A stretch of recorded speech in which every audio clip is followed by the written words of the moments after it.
Hi friends, and welcome to this 25th entry of the Thoughtful Knitter video journal. My name's Ailey and I'm coming to you from my home in the far north of the Scottish mainland. It has been quite a while since I have spoken to myself out loud for any length of time or recorded a video or uploaded anything to this channel, so firstly apologies for that, and secondly please be patient with me as I kind of fumble around and try and get back into the groove of this process and figuring out how it all works. To make things a bit easier on myself, I thought I might start off with a special video rather than the usual podcast format.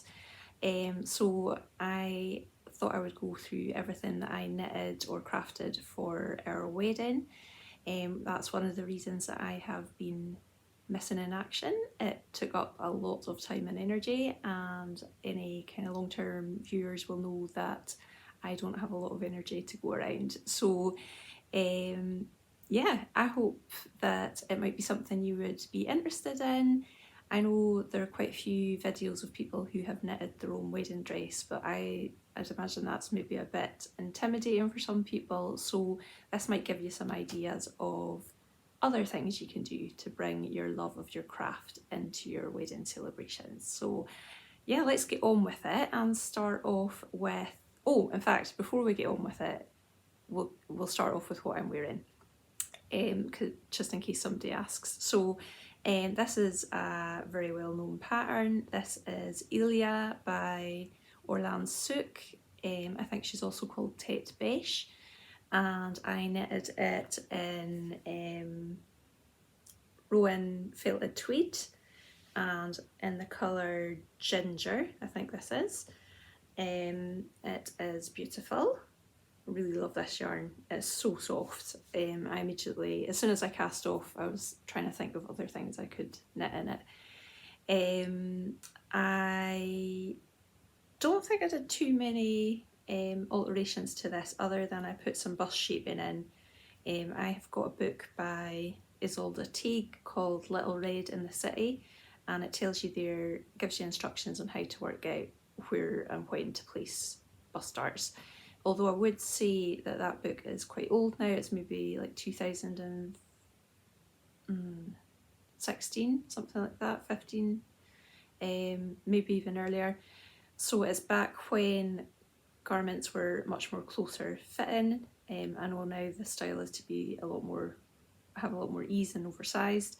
So I would say that her instructions for sizing and bust darts and how much extra material to make is maybe a bit excessive if you are knitting something oversized. So I'm kind of learning as I go. I've just finished another garment and put in bust darts, and I think again I've put a little bit too much in, so it's almost getting too long at the front.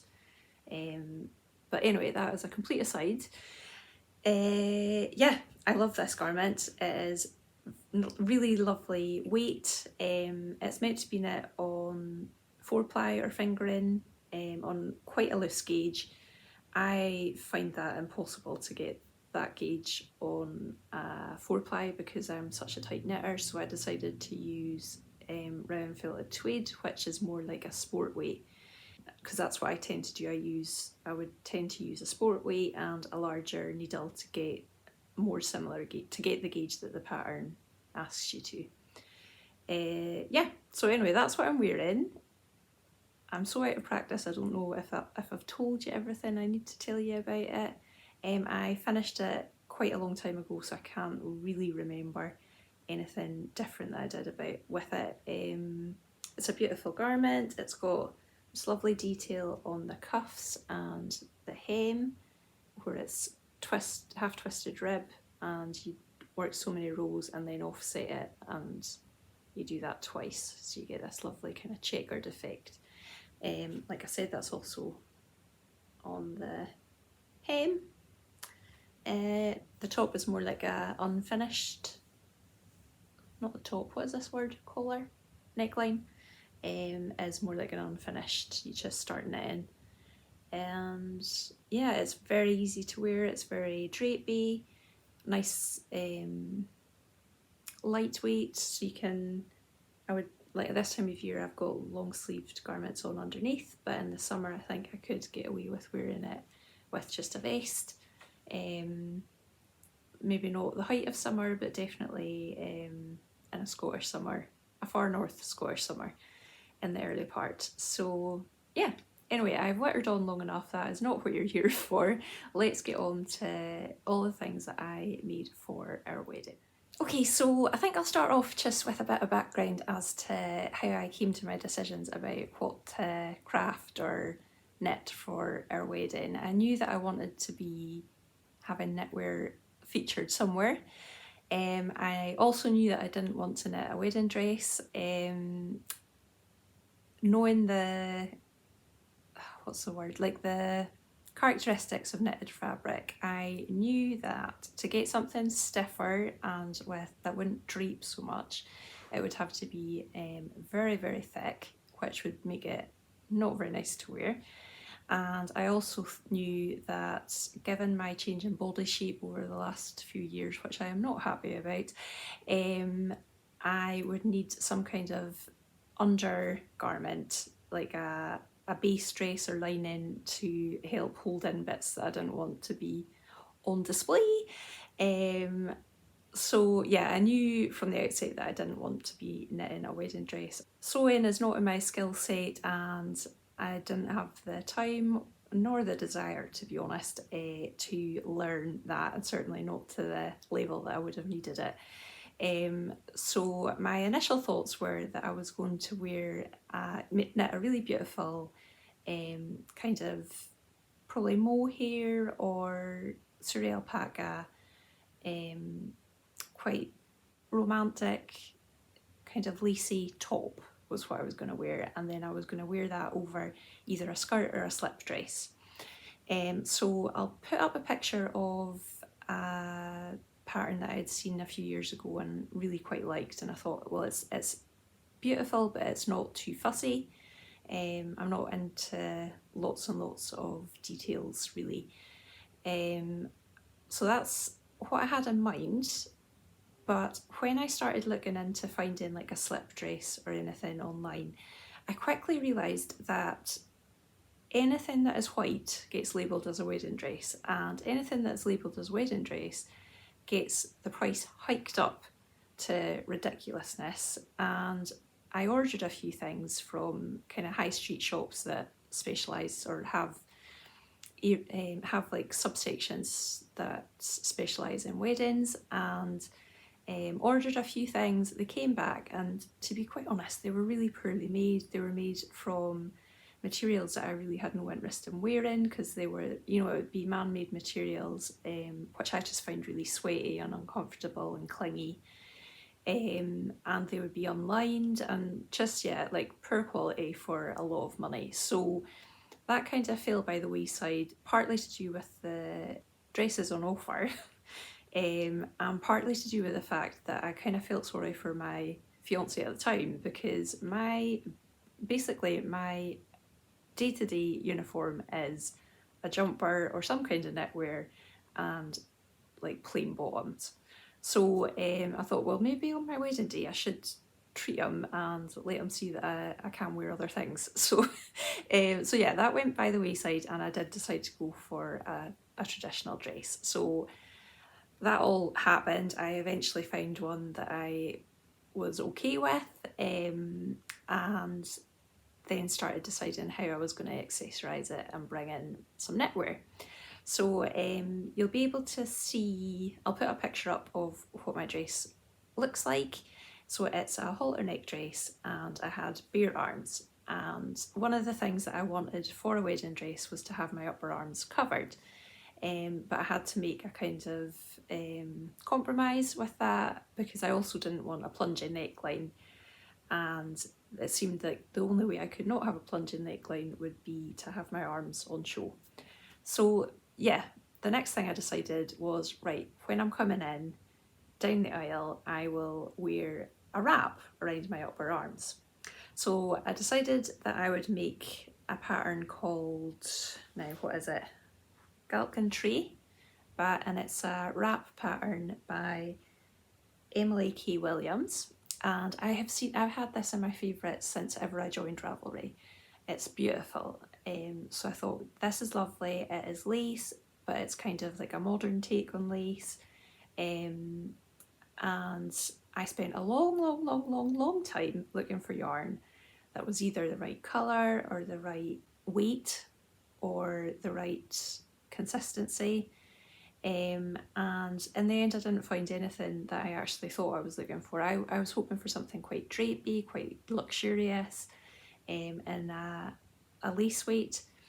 But all the colours that were coming back just weren't quite right, because my favourite colours, as you probably can tell from this little thing here, the couch, the seat, and a lot of the things I knit is like a turquoisey blue aquamarine kind of colour, and it is just impossible to show up on camera. So I was ordering yarn, it was coming back, it was far too green, or it was far too dark, or lots of things like that, and I could not for the life of me find a lace weight yarn that was the right colour or the right kind of luxurious materials. So I ended up in one of my online shopping rabbit holes, looking at Wee County Yarns Kinross 4-ply and discovering they also had a lace weight. So I saw one on there that I thought would be a good colour, and it came back. It was a beautiful colour. It was the best one I'd found so far, but it is made with, it's 100% lambswool. I think it is actually Merino lambswool, but don't quote me on that. So it wasn't quite what I wanted, but I went ahead with it. So this is the beautiful wrap here. It has an I-cord edging. So what you do is you're meant to do an I-cord cast on, but I have found working I-cord cast-ons before that they're really quite untidy. They leave like a big gap along here, which is fine for the sections of lace, but not so fine for these sections. And I've worked a pattern before that remedied that by, you did your I-cords cast on, but then you also picked up and worked up, so that tightened up those holes. So instead of doing that, I did a provisional cast on, so that I could then afterwards work an I-cord cast off. That was some of my hair, which is ubiquitous. So yeah, it's got, you cast on at one end, you work the whole way along. Now it's really long.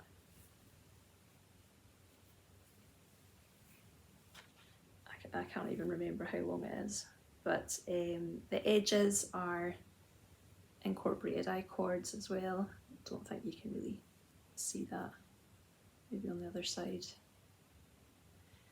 It's so soft. Oh, this is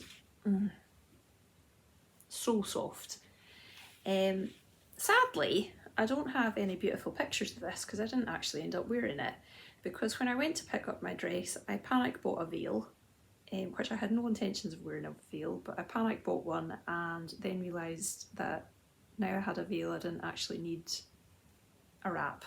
So the poor thing has never seen the light of day, but I fully intend to keep it because it is very beautiful and lightweight.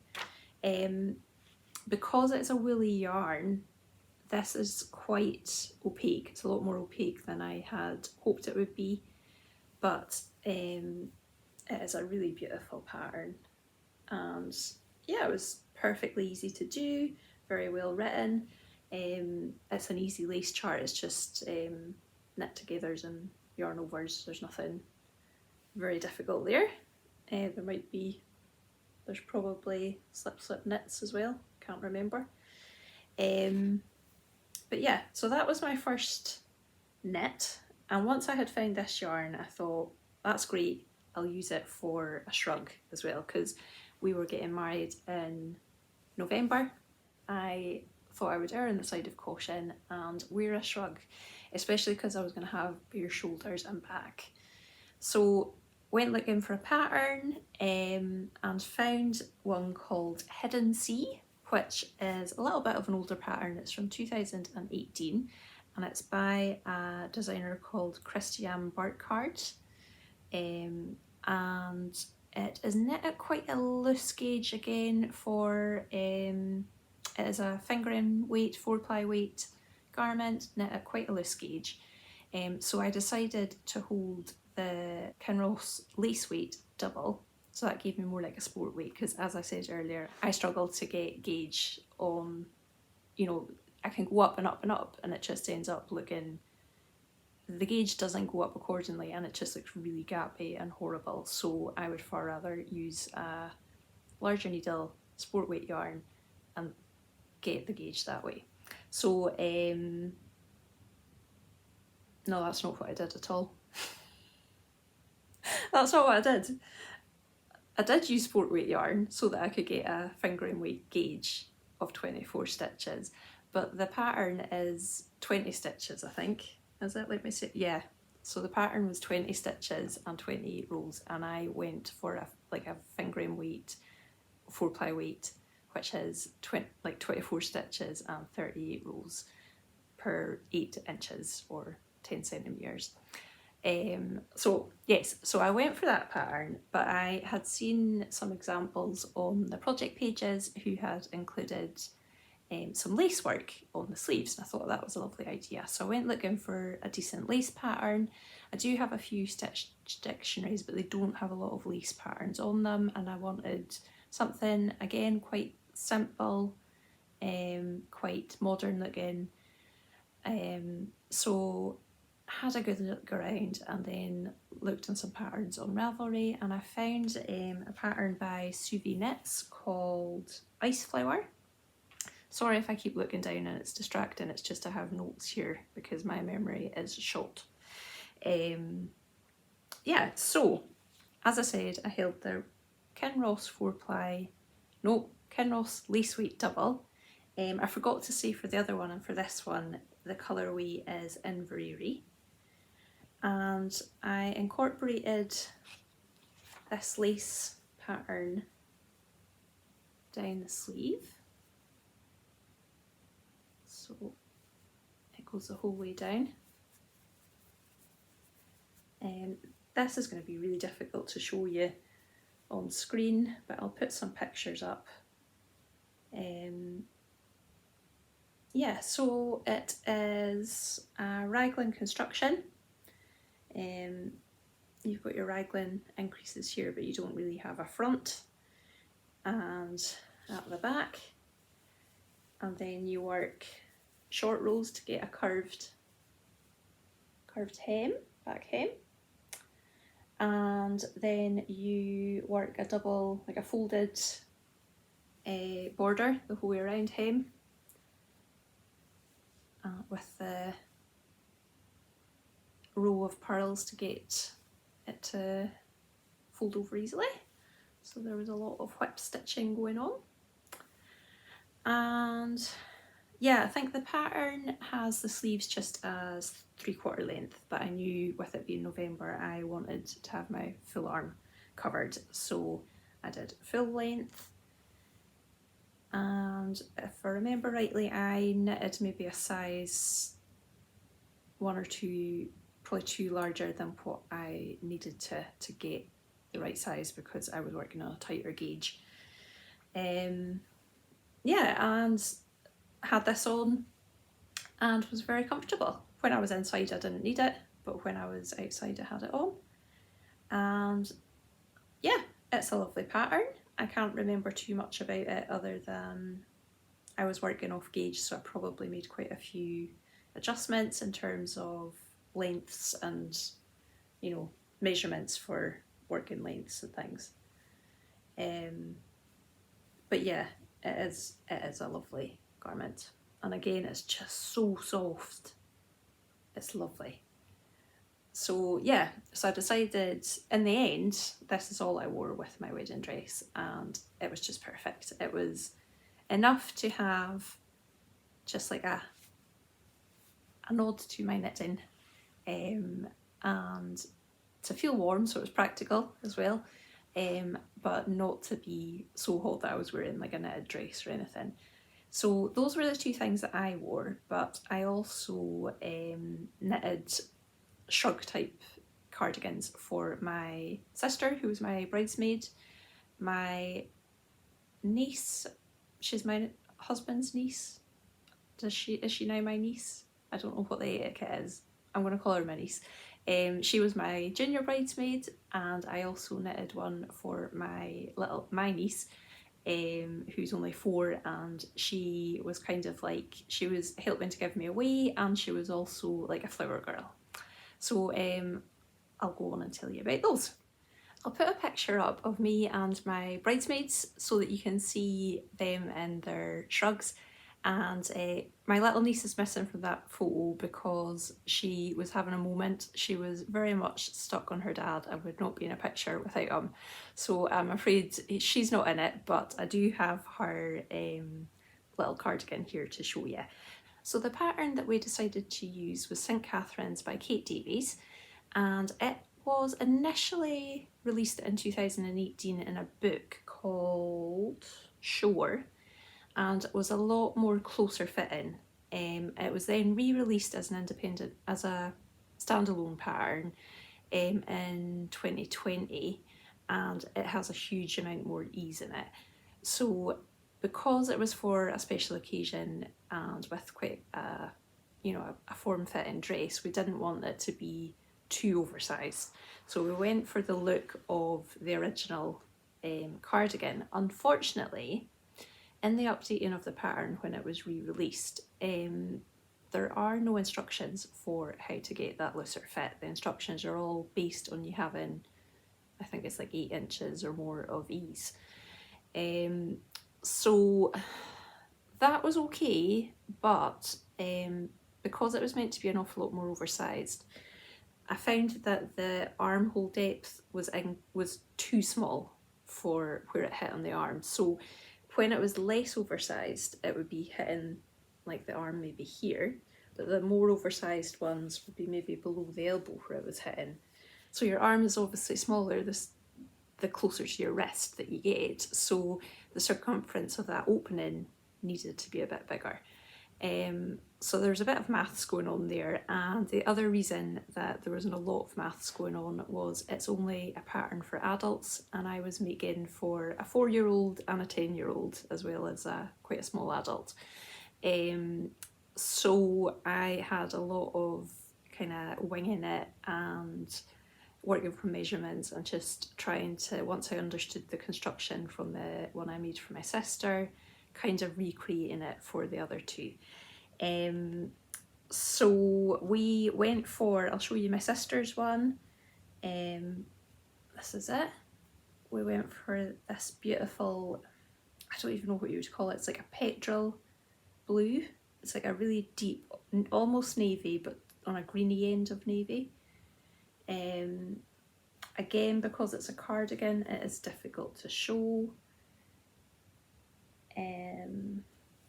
This was really fun to knit. It was kind of like a modular, working in all different directions kind of thing. So you start at the bottom, down here, and you work up, doing lots and lots of increases for the dome and sleeve. And you get to the sleeve separation, and then you start working the fronts and backs separately. They're joined, I think it's a 3-needle bind off, yes. And then you work up, pick up the stitches for the sleeves, work those down, they're nice and short. And then I think the top stitches here, along the back here, are left on hold. You pick them up and you start working a collar shaping with short rows up here. So that's all picked up and worked. And then you go to the bottom and pick up and work the bottom section. This is impossible to show. Ooh, that bottom section, can you see the line there where you pick up? So it's a lot deeper at the back and then narrows off towards the front, so you get this lovely this shape at the front, it's coming up into a triangle. So I actually worked some extra short rows to do that. That comes in quite steeply at the end. It's quite like, it's almost straight and then out. So I did it so it was more gradual. And then finally you pick up and knit like a collar around the whole thing and finish off with an I-cord. Apologies for all this little dusty fluffy bits going everywhere. It's quite late afternoon and the sun is streaming in the window, so it's catching every single little bit of fibre that floofs around the place. Yeah, so my sister was delighted with this. She says it's a game changer. She's gonna wear like a woolly garment to every wedding from now on. And yeah, I was quite happy with the choice. It went really well with the kind of general colour palette of what everybody was wearing. We weren't all matchy like my little niece who's 4. She loves blue and blue and blue and not very much else, so she was in a blue dress, and my other 2 bridesmaids were in a green dress, but this went really well with both of them, and I thought it would be nice to give them something that they can wear again and get use out of, on a special occasion. So yeah, like I say, you'll see better from the picture that I put up how that sits. And here's a teeny weeny one for a 4-year-old. So cute. That's her one. And they just used like a shawl pin to hold it in place at the front. And she seemed to be quite happy with it too. She can be a bit sensitive to itchy things or anything that's slightly hairy.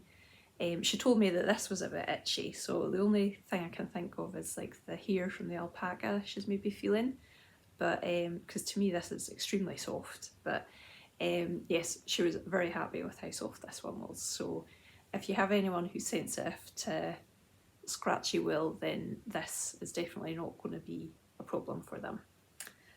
I forgot to say what the colour was, so I was too busy trying to describe it, but it's called Scots Pine, and again it's the Kinross lace weight, which I held double, and I don't think I made any other adjustments in terms of gauge or anything for this pattern. It was just like cast on numbers and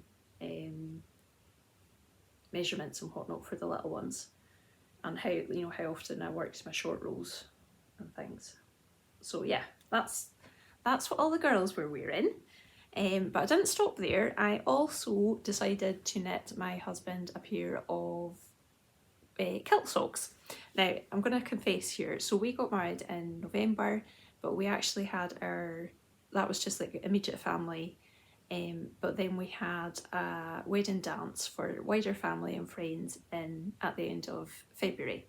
So the reason for that being that mainly I'm not fit to do the whole lot in one day, and we thought it was a bit too close to Christmas to, I was going to have time to recover, and then Christmas was coming up. So we had the wedding, we had a wee honeymoon, Christmas happened, then it was the new year, and then after that we got organised for the wedding dance. So men being men, my husband didn't really let me know exactly what colours he was wearing in terms of his suit jacket, because they can organise that just a few weeks ahead of time. They don't have to do it months and months ahead like the women do. So I didn't know what colour I was going to be knitting. I didn't know, were they going to be dark, were they going to be light? So he didn't end up getting them for the wedding day, but he did have them for the wedding dance, and he was chuffed with them. So I'll show you what they were. This appears to be the Kate Davies episode. So the pattern that I used for his kilt socks was Lord of the Isles by Kate Davies. I made quite a few adjustments to it because the pattern is actually for a DK weight sock, and I didn't want to do that. I thought that would be uncomfortable inside shoes. When you look at normal kilt socks that you buy, they're more comparable to like a hand knitted 4-ply sock weight yarn. So I decided what I would do is work it at a much tighter gauge, at my usual kind of sock gauge. The way it works, and I don't want to give too much away, is that you work the foot on the gauge, that a tighter gauge, and then you gradually increase toward, from the ankle up, rather than having to increase lots of stitches. So I decided to just use fingering weight yarn. I went for Amble, the Fibre Amble, in the colourway Saddleback Slate, and they are worked toe up. And I also changed the toe, so I think the toe in the pattern was maybe a wedge shaped toe, and I far prefer a rounded one, so I normally use Nancy Wheeler's rounded toe, which I have got from her Wintry Woods sock, but I'm sure she uses it in any toe up sock.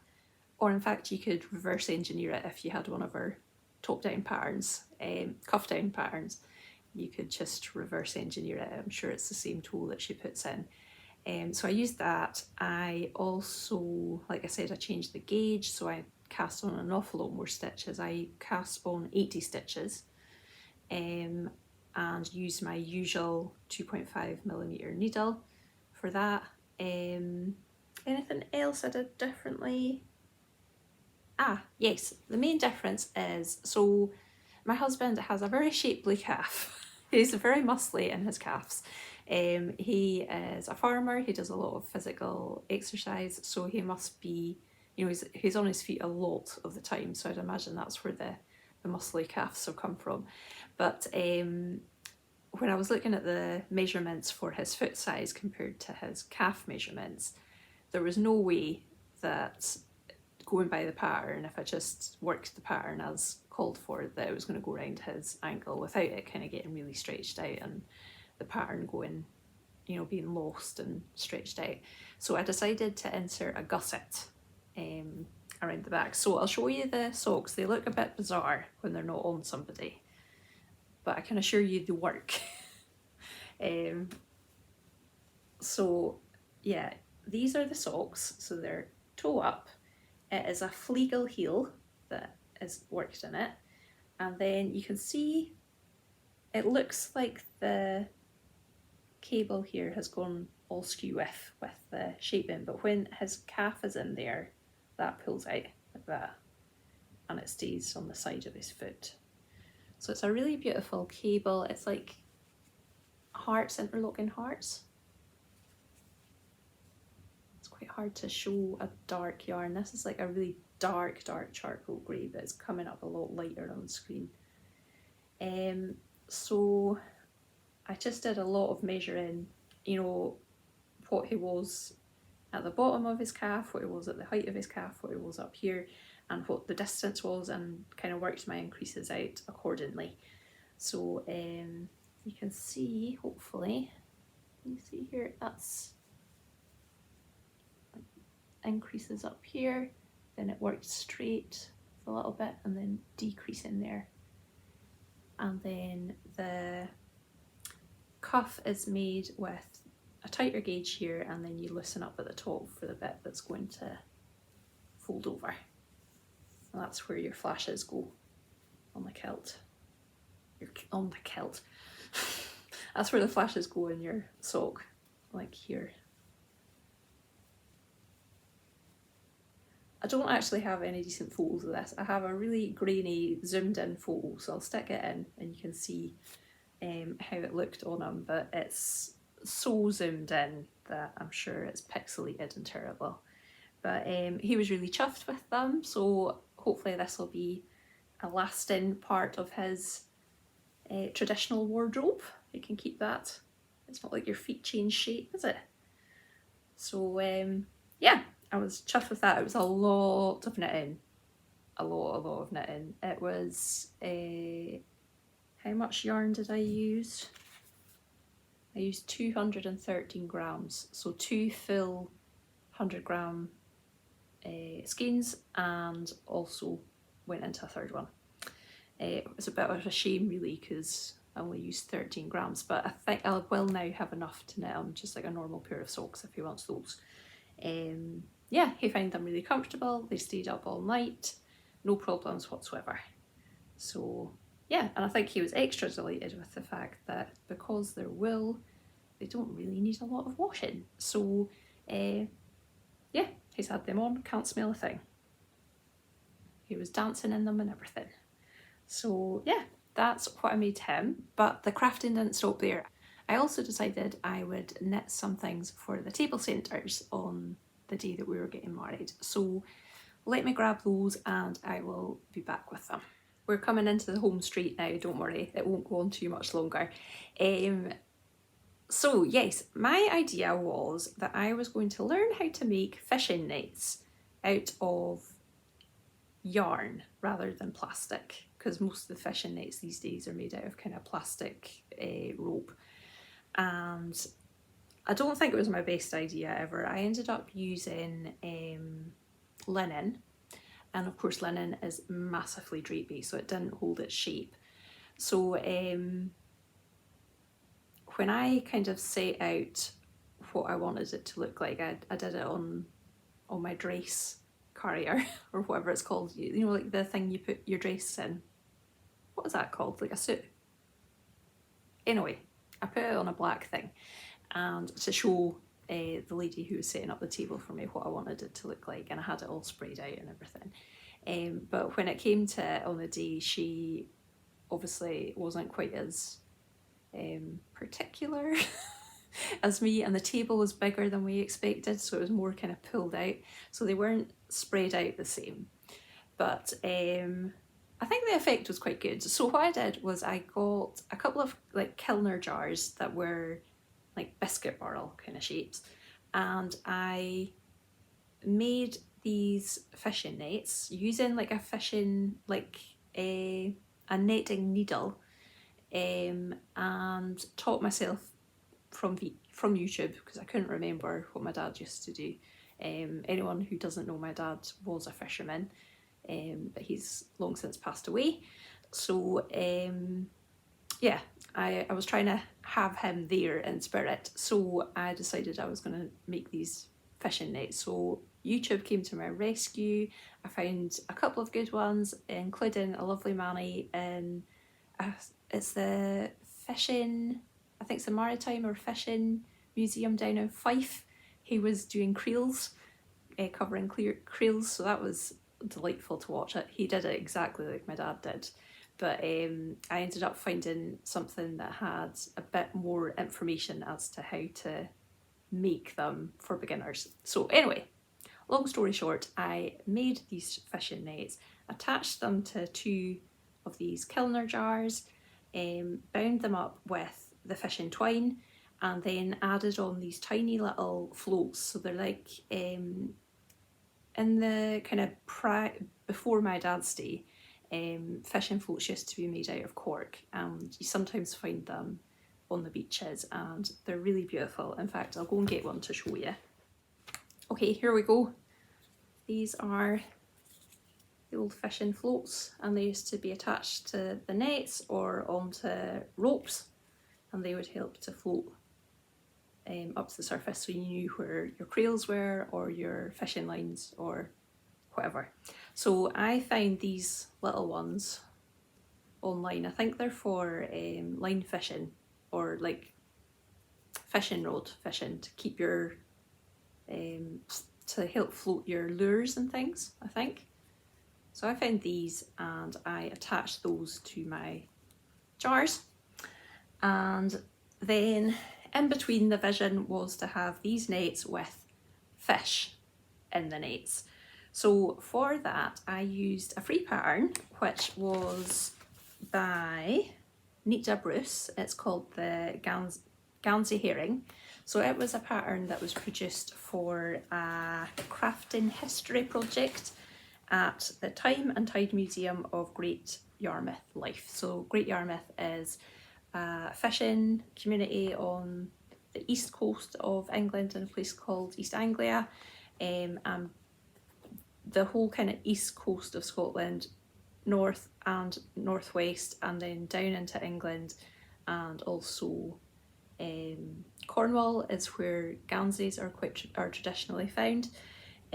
So it was a Gansey pattern that were on these little herrings. So I made myself lots of little fish, and they each have a different Gansey motif.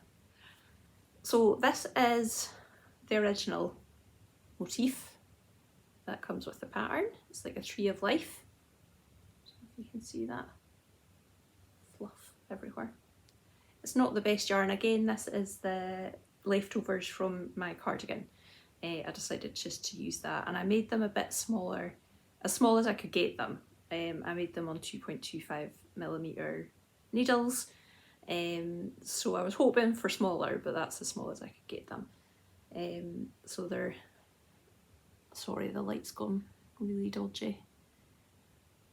So it's just all knits and purls and lots of shaping. The only thing I changed with these is the shaping at the sides was all knit front back, and I found that just you ended up with like a stepping effect on the side of the fish.